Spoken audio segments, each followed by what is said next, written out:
Good afternoon, I'm Imogen Bakra and welcome to this COP26 debrief, giving you brief insight on the latest COP26 discussions and developments.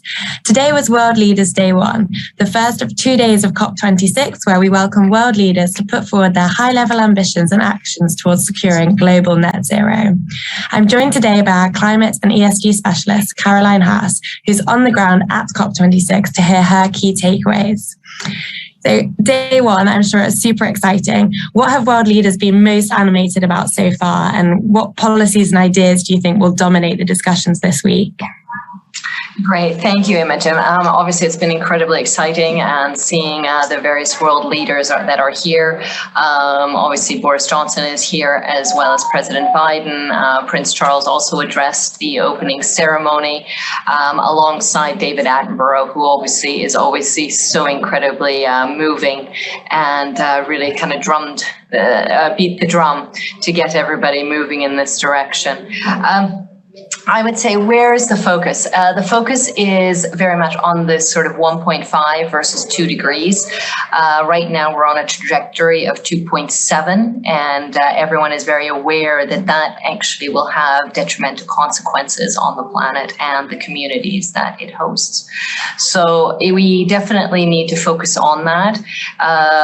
The other point was coal and the eradication of coal by sort of new coal plants by 2030 was very much announced yesterday already at the G20, and that is now sort of being continued. Mario Draghi very much made the point as well that we need to actually go beyond that, and that this is sort of just the starting point of that.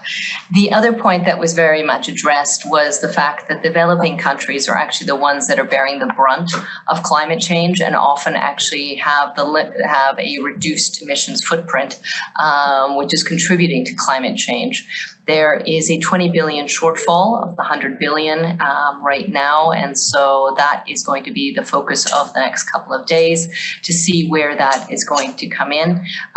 The intent is to have sort of a slush fund, if you will, of 100 billion per annum to help the developing world, both from a mitigating as well as from an adaptation point of view, to help them sort of deal with the issues around climate change. And the other point that was raised both by Prince Charles as well as Mario Draghi as well is the cost of carbon. And so if one has actually a reliable carbon price, that would also enable to quantify what the cost is and how we can then contribute that to the bigger picture. So I'd say those were sort of some of the key points. Lots to digest even from just day one.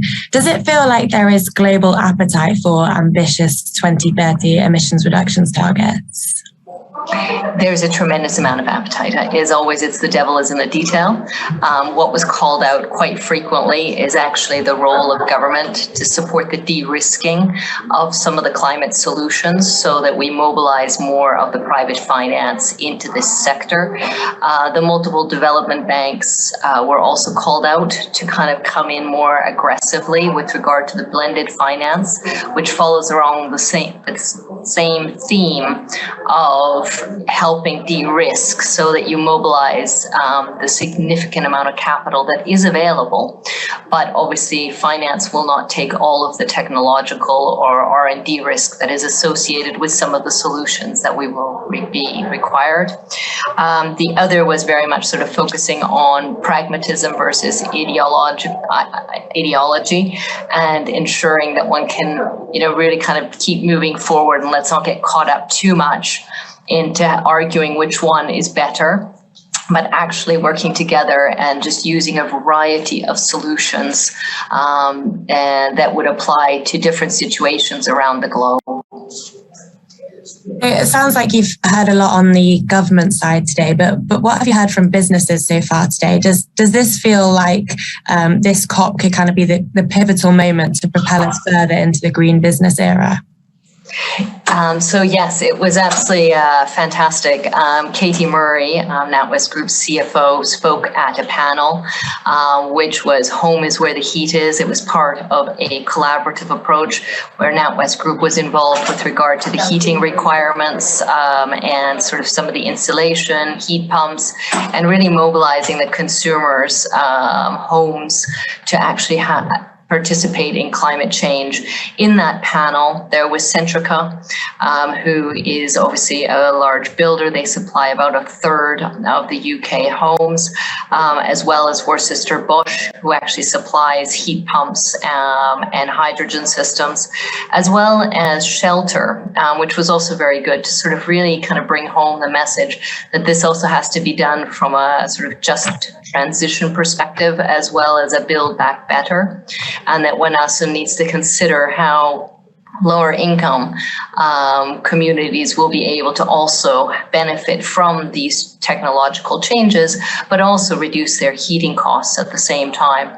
Between the different panelists, you could really feel that intent of collaboration, working together, and realizing that there's not going to be the perfect solution. It's going to be a combination of all of the above. Sounds like a very interesting discussion. All right, well, that's all for this COP26 videocast. Thank you, Caroline, for those insights fresh from COP26, and thank you, viewers, for joining us. If you'd like more views and actionable ideas on the trends shaping the business landscape, please subscribe to our social channels. See you again soon.